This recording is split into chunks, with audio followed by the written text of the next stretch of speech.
The grand ballroom of the Riverside Music Academy sparkled under crystal chandeliers. Women in elegant evening gowns chatted with men in tailored suits, their voices mixing with the soft clinking of champagne glasses. It was the kind of place where everything looked expensive, from the polished marble floors to the enormous grand piano sitting center stage like a jewel on display. 12-year-old Lily sat in the third row, her small hands folded neatly in her lap. She wore a simple blue dress that her mother had pressed carefully that morning. Next to her, her mother kept glancing at her daughter's face, watching for any sign of nervousness. Lily couldn't see the fancy decorations or the well-dressed crowd, but she could hear everything. The rustle of programs, the confident laughter, the way people's footsteps echoed differently depending on their shoes. She had been blind since birth and her ears had become her eyes. "Are you okay, sweetheart?" her mother whispered, squeezing her hand gently. Lily nodded, though her stomach was doing flips. She had never been to an event like this before. Her piano teacher, Mrs. Rodriguez, had invited them. Mrs. Rodriguez taught at the community center for free every Tuesday evening, working with kids whose families couldn't afford private lessons. For 6 years now, Lily had been learning piano in that small, cramped room with the donated upright piano that had 3 sticky keys. The evening began with speeches. The Academy's director talked about their accomplishments and their generous donors. Then came the moment everyone had been waiting for. The guest of honor was being introduced, a world-famous concert pianist named Victor Arno. The applause was thunderous. Lily heard confident footsteps approaching the stage. Then a voice came through the microphone, smooth and assured. "Thank you, thank you. It's always a pleasure to be back at Riverside. This academy represents excellence in music education, and I'm honored to support such high standards." Victor played a piece by Liszt that made the audience gasp. His fingers moved across the keys with impossible speed and precision. Lily sat forward in her seat, completely absorbed. She could hear every note, every subtle change in volume, every emotion he poured into the music. It was breathtaking. This was why she loved piano. Music didn't care if you could see or not. Music was something you could feel in your bones. When Victor finished, the applause lasted for what felt like minutes. Then he spoke again. "You know, music is about pushing boundaries and taking risks, so I want to do something different tonight. Is there anyone in the audience who plays piano? Anyone brave enough to come up here and show us what you've got?" The room went quiet. People looked around at each other, but nobody moved. Who would dare follow a performance like that? Lily felt a gentle tap on her shoulder. It was Mrs. Rodriguez, who had been sitting in the row behind them. "Lily," she whispered softly, "why don't you go up there? You've been working so hard. This could be a wonderful experience for you." Lily's heart jumped into her throat. "I can't," she whispered back. "I'm not good enough." "Did you hear him play? You have something special," Mrs. Rodriguez insisted gently. "You have heart. Go on, honey. I believe in you." Lily's mother looked uncertain. "Sweetheart, you don't have to if you don't want to." But something stirred inside Lily. She had been playing piano for 6 years, teaching herself to memorize pieces by listening to recordings over and over. She had calluses on her fingers from practicing on their old keyboard at home, the one her uncle had found at a yard sale. Music was the one thing that made her feel like she could do anything. Maybe this was her chance to share that feeling. "Okay," she said quietly. "I'll try." Her mother helped her stand and Lily unfolded her white cane. The room seemed to notice the movement. Conversations dropped to murmurs. Lily began making her way toward the stage, her cane tapping softly against the floor. Each step felt like it took forever. She could feel hundreds of eyes on her, though she couldn't see a single one. As she reached the stairs to the stage, she heard Victor's voice again, but this time it wasn't coming through the microphone. He was speaking to someone nearby, but his voice carried in the quiet room. "Oh, you've got to be kidding me," he said with a laugh. "A charity case, really? This is supposed to be an evening of serious music." Some people in the audience laughed uncomfortably. Others stayed silent. Lily froze on the stairs, her hand gripping the railing. Victor's voice came through the microphone now with that same smooth tone. "Well, this is unexpected. Tell me, young lady, how exactly do you plan to play piano when you can't even see the keys? I mean, I appreciate the enthusiasm, but let's be realistic here. Perhaps we shouldn't waste everyone's time." Lily felt her face grow hot. Her chest tightened. She heard her mother stand up quickly, the chair scraping against the floor. "Lily, come back down, honey. We're leaving." But something stopped Lily from turning around. Maybe it was stubbornness. Maybe it was 6 years of practicing until her fingers hurt. Maybe it was all those times people had told her she couldn't do things because of her blindness, and she had proved them wrong. Whatever it was, it made her take the next step up. "I'd still like to try," she said, her voice small but steady. "If that's okay." The room went completely silent. Someone coughed. Lily heard Victor sigh, a long, dramatic exhale that the microphone picked up. "Well, far be it from me to crush dreams," he said. "By all means." Lily made her way across the stage, counting her steps the way she had practiced at home. When her cane touched the piano bench, she folded it carefully and sat down. Her hands were shaking as she reached forward to find the keys. She took a deep breath, trying to calm herself. She had chosen to play a simplified version of a Chopin nocturne, one she had been working on for months. It was a piece that always made her feel peaceful, like moonlight on water. She positioned her fingers and began. The first notes came out more quietly than she intended. Her right hand stumbled over a passage she normally played smoothly. She could feel her nervousness affecting her timing, but she pushed through, trying to focus on the music instead of the audience. She imagined she was back in the community center, just her and the piano, playing for the pure joy of it. But it was hard to find that joy now. She could feel Victor's judgment, the audience's discomfort, her own embarrassment. She missed more notes. Her left hand and right hand weren't quite together. By the time she finished, she knew it hadn't been her best performance. Not even close. The applause that followed was polite but brief. Sympathy claps, the kind of applause you give when you feel bad for someone. Victor's voice came through the microphone again. "Well, that was certainly heartfelt. You know, music isn't just about wanting it badly enough. It requires sight reading. It requires precision. It requires seeing the full scope of the composition. Perhaps you might find a more suitable hobby, something that plays to your actual strengths. I don't mean to be cruel, just honest." Lily stood up, grabbed her cane, and walked off the stage as quickly as she could without running. Each step felt like it lasted an eternity. Lily's mother found her in the lobby, sitting on a bench with her face buried in her hands. She wasn't crying, not yet. She was just trying to breathe, trying to process what had just happened. Her mother sat down beside her and wrapped an arm around her shoulders without saying a word. Sometimes silence was better than any comfort. They left the academy quickly, catching a bus home in the cool evening air. Lily pressed her forehead against the window, feeling the vibrations of the moving vehicle. Her mother held her hand the entire ride, occasionally squeezing it gently. When they got home to their small apartment, Lily went straight to her room and closed the door. She didn't touch her keyboard for 3 days. Meanwhile, something was happening that Lily knew nothing about. A man named David Chen had been sitting in the audience that night with his teenage daughter. David wasn't wealthy or connected to the music world. He worked as a graphic designer and had only attended the gala because his daughter's friend had given them free tickets. But David had brought his phone, and when he saw what was happening on stage, he started recording. He posted the video on social media late that night with a simple caption, "Famous pianist mocks blind girl at charity event. Is this what we call excellence?" Then he went to bed, not expecting much to happen. He woke up to his phone exploding with notifications. The video had been shared thousands of times overnight. By morning, it had hundreds of thousands of views. By afternoon, it had millions. People were furious. Comment sections filled with outrage. How could someone so talented be so cruel? Who mocks a child for trying? Where was his humanity? Victor Arnault's name started trending on social media, but not in a good way. His official accounts were flooded with angry messages.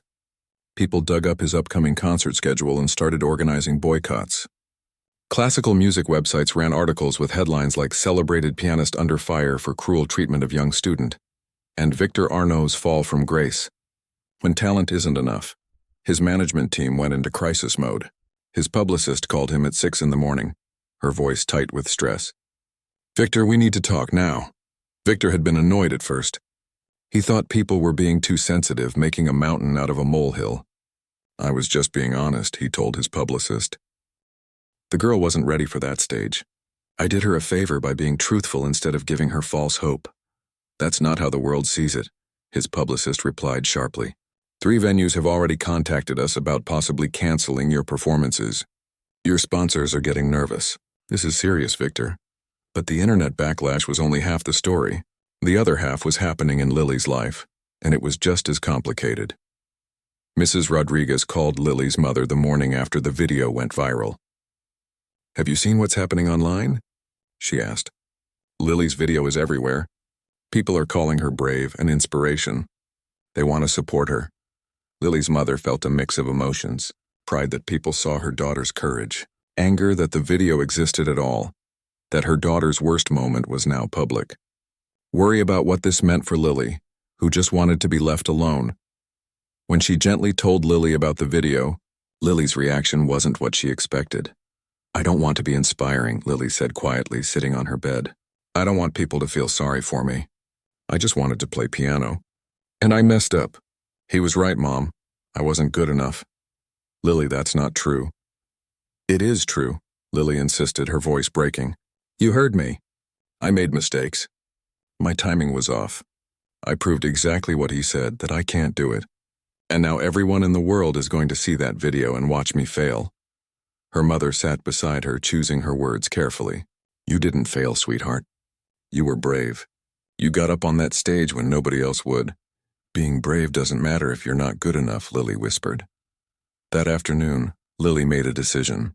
She asked her mother to bring her keyboard out from her room. When her mother did, looking confused, Lily said, "I want you to donate it. To the community center or somewhere? I'm done with piano." "Lily, you don't mean that." "I do." Lily's jaw was set in that stubborn way her mother recognized. "Everyone's going to remember me as that blind girl who embarrassed herself trying to play piano. If I quit now, at least I won't embarrass myself again." Her mother didn't donate the keyboard, but she didn't argue either. She knew her daughter needed time. The video continued to spread. News outlets picked it up. Think pieces were written about disability, about elitism in classical music, about the responsibility of public figures. Victor Arnault's name became associated with cruelty and arrogance. His social media team drafted an apology, something carefully worded and approved by lawyers. It posted 2 days after the incident. "I apologize if my comments at the Riverside Music Academy Gala caused offense. I have the utmost respect for all students of music, regardless of their circumstances. I was attempting to provide honest feedback, but recognize my delivery was inappropriate. I wish the young pianist all the best in her musical journey. The apology made things worse. People saw right through it. If my comments caused offense," they quoted back at him. "How about I'm sorry for what I did, not sorry if you were offended?" The backlash intensified. 2 more concert venues announced they were canceling his performances. A recording label put a planned album release on hold. His agent told him bluntly, "You need to fix this, Victor. Your career is on the line." But something else was happening too, something quieter. An elderly woman named Madame Kowalski, who lived in a retirement home in Boston, saw the video on her granddaughter's phone. Madame Kowalski had once been a renowned piano teacher. She had taught hundreds of students over 50 years, and one of them had been a difficult, arrogant teenager from a poor neighborhood who showed raw talent but terrible attitude. That teenager had been Victor Arnault. "Madame." Kowalski picked up her phone with shaking hands and dialed a number she still had memorized after all these years. When Victor answered, surprised to hear from his old teacher, her voice was cold. "I saw what you did," she said simply. "Madame Kowalski, don't, just listen." Her voice was firm despite her age. "Do you remember when you came to me for lessons? You were 15, angry at the world. Your family had nothing. You played on a broken piano in your school's basement. Other teachers turned you away because you had no pedigree, no connections, no money for proper lessons." Victor was quiet. "I took a chance on you," she continued. "Not because you were polite or humble. You weren't. But because I heard something real in your playing, something that came from struggle and pain and hope. Do you remember what I told you on your first day?" "You said music is about truth," Victor said softly. "I said music is about truth and compassion. Both, Victor, not just technical perfection. That girl you humiliated, she has what you had back then. Raw emotion, real feeling. And you crushed her for it." Madame Kowalski's voice wavered slightly. "When did you forget where you came from? When did you become the kind of person Who would have turned away the 15-year-old version of yourself? The line went quiet for a long moment. I need to think, Victor finally said. Yes, you do, Madame Kowalski replied. Think hard. Because right now, you're not the student I taught. You're not the musician I believed in. She hung up. Victor sat in his expensive apartment surrounded by awards and accolades, and for the first time in years he felt small. The public's anger he could dismiss, bad publicity he could weather, but Madame Kowalski's disappointment cut deeper than anything else. He opened his laptop and searched for information about the girl from the video. It took some digging, but he found her name, Lily Chen. He learned about the community center program, about her volunteer teacher, about her family's modest circumstances. And then he found something that made him stop cold. Someone had posted an older video from a small community center recital 6 months earlier. It showed Lily playing a simpler piece, in a cramped room with bad lighting and worse acoustics. But even through the poor recording quality, Victor could hear it. Perfect pitch, absolute memory, natural musicality. This girl had real talent. Raw and untrained, yes, but undeniably real. Victor closed his laptop and stared at the wall for a long time, Madame Kowalski's words echoing in his mind. Victor spent 3 days doing something he hadn't done in years. He researched. Not concert halls or 5-star hotels or which restaurants the critics would be dining at. He researched Lily Chen and the world she came from. He discovered that the community center where she learned piano was called Harmony House. It operated on donations and volunteers. The building needed repairs. They had exactly 3 keyboards for 27 students. Mrs. Rodriguez, Lily's teacher, worked as a dental hygienist during the day and taught piano for free 3 evenings a week. She had been doing this for 11 years. Victor found old recital videos posted by proud parents. Kids playing simple songs on out-of-tune pianos. Some were good. Most were enthusiastic but rough. And there was Lily appearing in videos going back 6 years. He watched her progression. At age 6, carefully picking out Twinkle Twinkle Little Star with one finger. At 8, playing both hands together for the first time, her face glowing with concentration. At 10, attempting her first real classical piece. What struck Victor wasn't just her improvement over the years. It was how she learned. Other kids had sheet music in front of them. Lily had nothing. She would sit completely still after Mrs. Rodriguez played a piece, her head tilted slightly, listening with every part of her being. Then she would place her hands on the keys and play it back. Not perfectly, but she had memorized it entirely from sound. Victor had perfect pitch, too. He knew how rare it was. But more than that, he recognized something in the way Lily played. Even in these old grainy videos with terrible sound quality, he could hear it. She wasn't just hitting the right notes. She was feeling the music. Her simple rendition of a Mozart minuet had more genuine emotion than half the technically perfect performances he heard from conservatory students. He kept digging. He found a short interview with Lily's mother from 2 years ago in a local community newsletter. She talked about how Lily practiced every morning before school on a donated keyboard with broken keys. How Lily would listen to classical music recordings from the library and teach herself new pieces. How music had given her daughter confidence in a world that often made her feel invisible. She doesn't see her blindness as a limitation when she plays, her mother had said. At the piano, she's free. Victor closed his laptop and rubbed his eyes. Madame Kowalski's words kept echoing in his head. When did you forget where you came from? He remembered being 15, taking 2 buses to get to Madame Kowalski's studio in a nice part of town where he didn't belong. He remembered the other students looking at his second-hand clothes and worn-out shoes.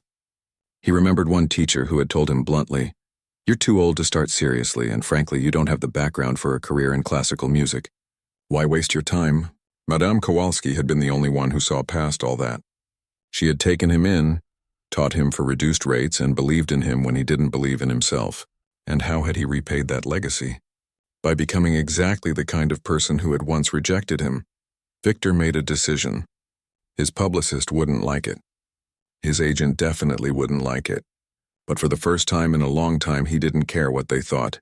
He needed to talk to Lily. Finding her address wasn't difficult. A few discreet inquiries led him to a modest apartment building on the east side of town. Victor drove there himself on a Tuesday afternoon. No driver, no assistant, no cameras. Just him. He stood outside the building for 10 minutes, suddenly nervous. What was he going to say? Sorry I humiliated you in front of hundreds of people? Sorry I mocked a child for being brave enough to try? The words felt hollow even in his head, but he had to try. He pressed the buzzer for apartment 4B. Lily's mother answered the intercom.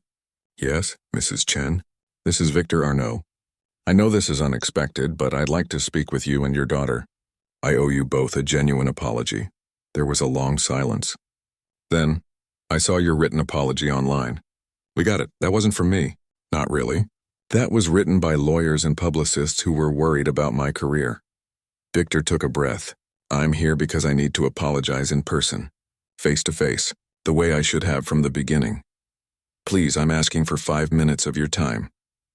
Another pause. Wait there, Victor waited. A few minutes later, the building door opened. Lily's mother stood there, her arms crossed, her expression guarded. She was a small woman, but her stance made it clear she would protect her daughter from anything, including him. My daughter hasn't touched her piano since that night, she said coldly. She wants to quit. Because of what you said. So whatever you're here to do, whether it's for your image or your conscience, I need you to think very carefully about whether it's going to help her or hurt her more. The words hit Victor like a physical blow. She wants to quit? She thinks she's not good enough. That she embarrassed herself. That you were right about her. Mrs. Chen's voice was steady, but her eyes were fierce. So yes, Mr. Arnault. Before you come up to my apartment, you need to understand what your honesty actually did. Victor felt something crack inside his chest. He had known he was cruel. He had known he was wrong. But somehow hearing that Lily had given up music because of him made it unbearably real. Mrs. Chen, he said quietly, I was wrong. Completely wrong. Not about my delivery or my tone. About everything. Your daughter has a gift. A real one. And I was too arrogant and too blind to see it. He looked directly at her. I'm not here for publicity. I'm not here to make myself feel better. I'm here because I need to tell Lily the truth. Even if she never forgives me. She deserves to know that what I said that night was about my own ego, not about her talent. Mrs. Chen studied his face for a long moment. Then she stepped aside. 5 minutes. And if she wants you to leave, you leave immediately. Of course. Victor followed her up 3 flights of stairs to a small, neat apartment. Family photos lined the walls. The living room was tiny but clean, with furniture that had clearly been used for years. Through an open doorway, he could see a bedroom with a keyboard pushed against the wall. Lily sat on the couch, her hands folded in her lap. She didn't turn toward him when he entered, but he could tell from the tension in her shoulders that she knew who it was. Lily, her mother said gently, Mr. Arnault is here. He'd like to talk to you. I don't want to hear another apology written by his team, Lily said quietly. This one's not written, Victor said. It's just from me, and I understand if you don't want to hear it. But I'm hoping you'll give me a chance to say something I should have said that night instead of what I did say. Lily didn't respond. But she didn't tell him to leave either. Victor sat down in a chair across from her, suddenly aware of how different this was from performing on stage or giving interviews. There was no script here, no publicist coaching him, just a man trying to own up to hurting a child. I was cruel to you, he began, not accidentally. Not because I was having a bad day. I was deliberately cruel, and I did it because you reminded me of something I wanted to forget. That got Lily's attention. Her head turned slightly toward him. When I was 15, I was a lot like you. Victor continued. Poor family. No connections. Learning piano in a basement with broken equipment. I had teachers tell me I wasn't good enough, that I should find something else to do with my life. It hurt, a lot. Eventually, one teacher gave me a chance, and that changed everything. He leaned forward slightly. I became successful. Really successful. And somewhere along the way, I started to forget what it felt like to be that kid who had nothing but talent and determination.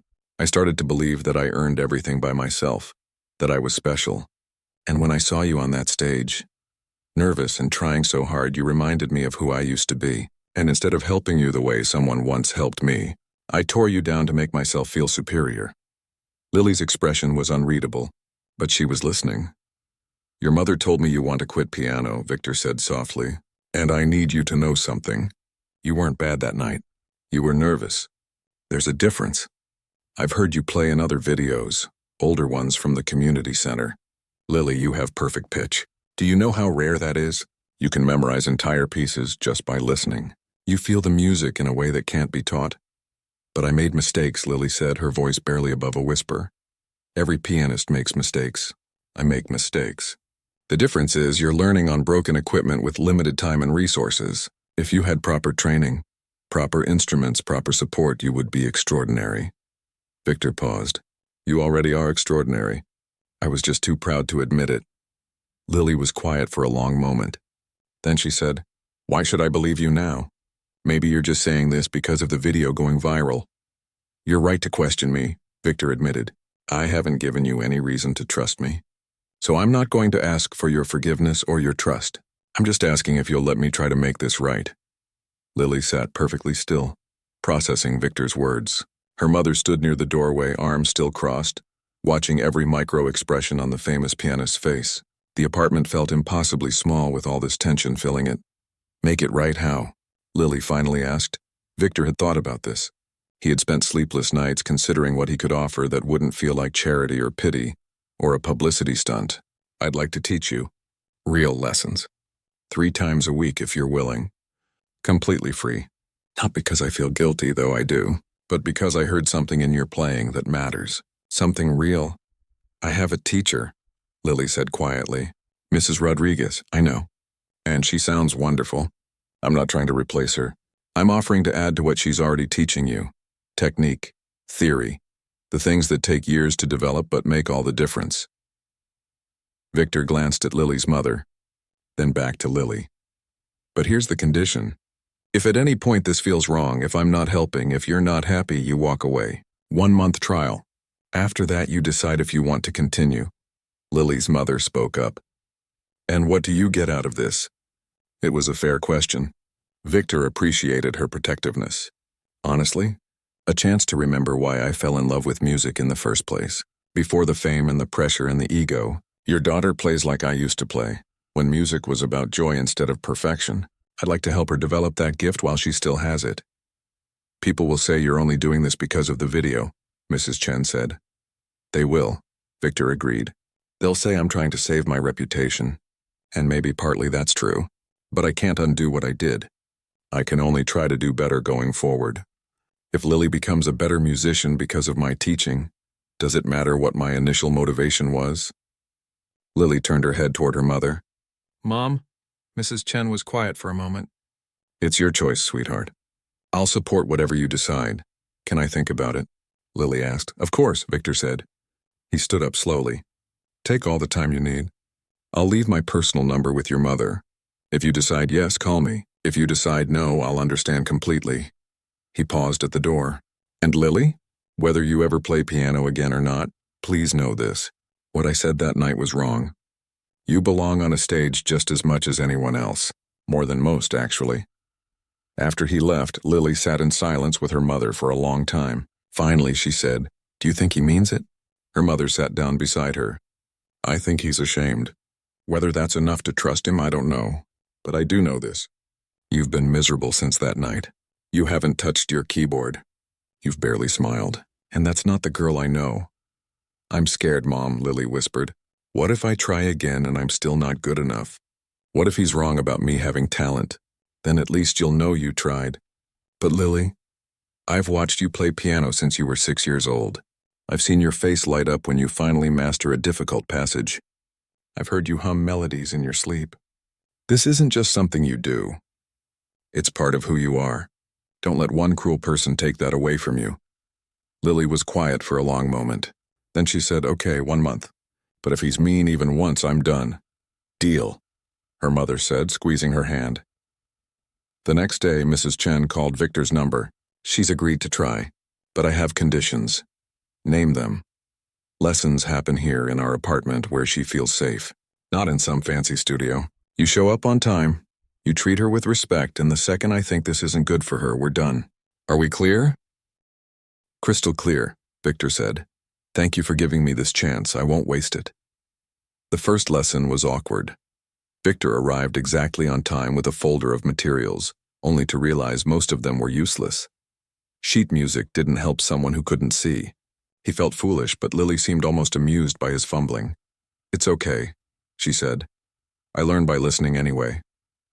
Right, of course. Victor sat down at the small keyboard. Can I hear you play something? Anything you're comfortable with. Lily hesitated, then positioned her hands on the keys. She played a simple Beethoven sonatina, one of the first pieces she had fully memorized. Her technique was rough. Her posture needed work. But the musicality was there, buried under the technical limitations. When she finished, Victor was quiet for a moment. Then he said, "You have good instincts. Your phrasing is natural. But I can help you with finger positioning and dynamics. May I show you something?" He played the same piece but focused on showing her how small changes in touch and timing could transform the sound. Then he had her place her hands over his while he played it again slowly so she could feel the movements. "Now you try," he said. Lily played it again. It wasn't perfect, but it was noticeably better. She could feel the difference. "That's it," Victor said, genuine enthusiasm in his voice. "Did you hear how much fuller that sounded?" A small smile appeared on Lily's face. It was the first time she had smiled about piano since the gala. The lessons continued 3 times a week. Victor rearranged his schedule completely, turning down several performance opportunities to make it work. His agent thought he was crazy. His publicist cautiously suggested it might be good for his image. Victor ignored both of them. He also started doing something else. Using his connections and his name, he began raising money for Harmony House. He reached out to fellow musicians, to wealthy donors, to music companies. Within 3 weeks, he had secured enough funding to buy new keyboards, repair the building's roof, and provide scholarships for students who couldn't afford private lessons. Mrs. Rodriguez was speechless when he showed up at the community center one evening. "I heard you've been teaching here for free for 11 years, Victor said. "That's remarkable. I'd like to help fund the program properly. Teachers should be paid for their work." Mrs. Rodriguez's eyes filled with tears. "Is this because of Lily?" "It started because of Lily," Victor admitted. "But it's bigger than that now. There are kids here with real talent who just need a chance. The kind of chance someone once gave me." Word got out about what Victor was doing. The same media that had crucified him weeks earlier now ran stories about his redemption. But the tone had changed. People were cautiously optimistic, waiting to see if this was genuine or just good PR. Lily didn't pay attention to any of it. She was too busy discovering what she could do with proper instruction. Victor taught her breathing techniques to manage performance anxiety. He showed her how to use technology designed for blind musicians, including software that could convert sheet music into audio. He introduced her to pieces by composers she had never heard of, but more importantly, he taught her to trust herself again. One evening, about 3 weeks into their lessons, Lily played through a Chopin waltz she had been working on. When she finished, Victor was quiet. "What's wrong?" Lily asked, worried she had made mistakes. "Nothing's wrong," Victor said, his voice strange. "That was beautiful, Lily. Really beautiful. You're not just playing the notes anymore. You're telling a story."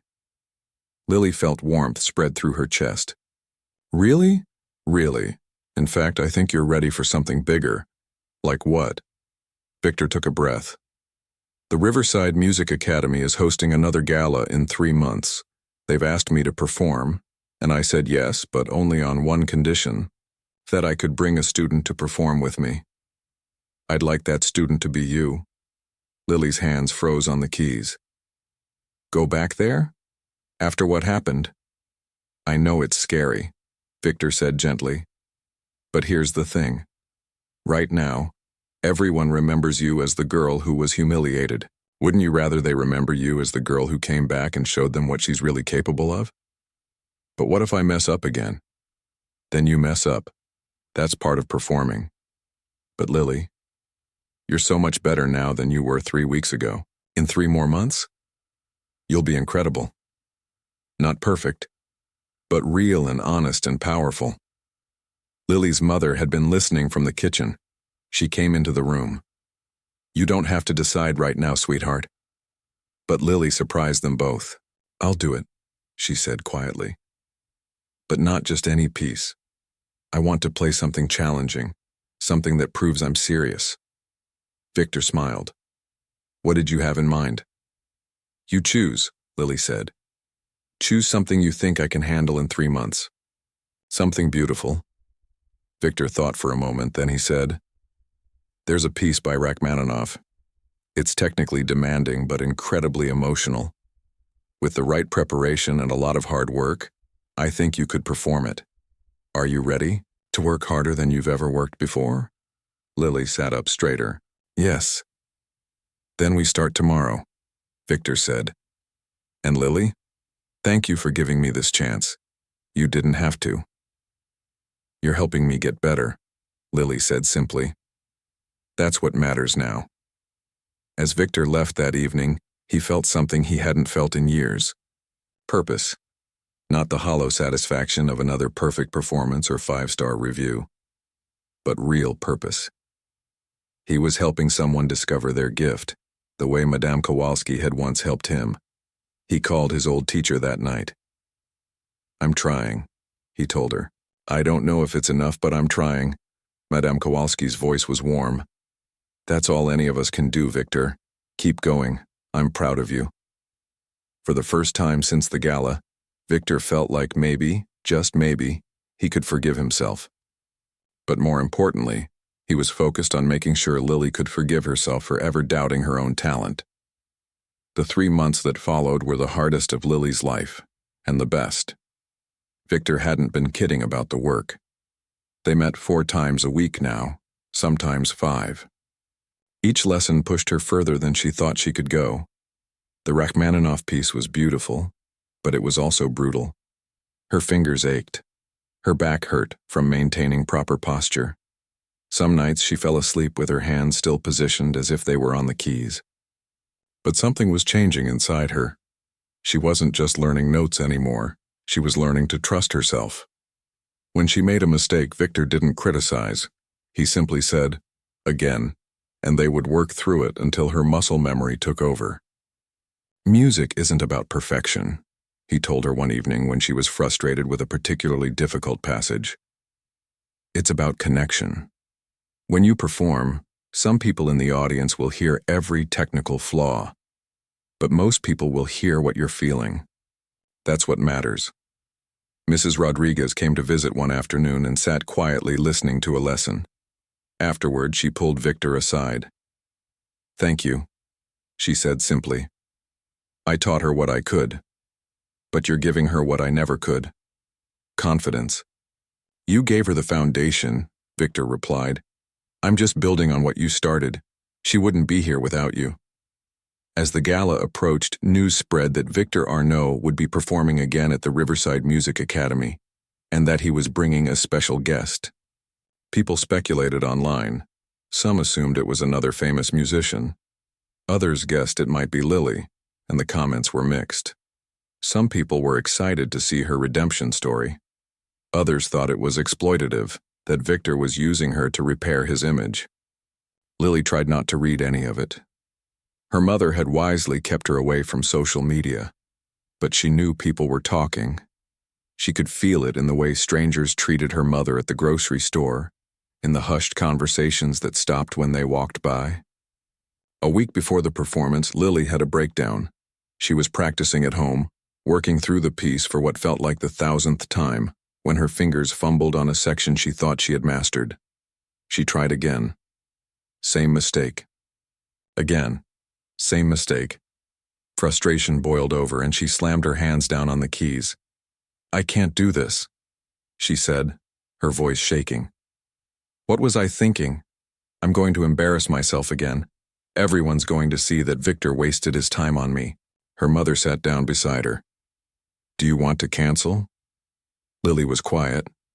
Did she? It would be easier. Safer. She could just fade back into her normal life. Go back to being invisible.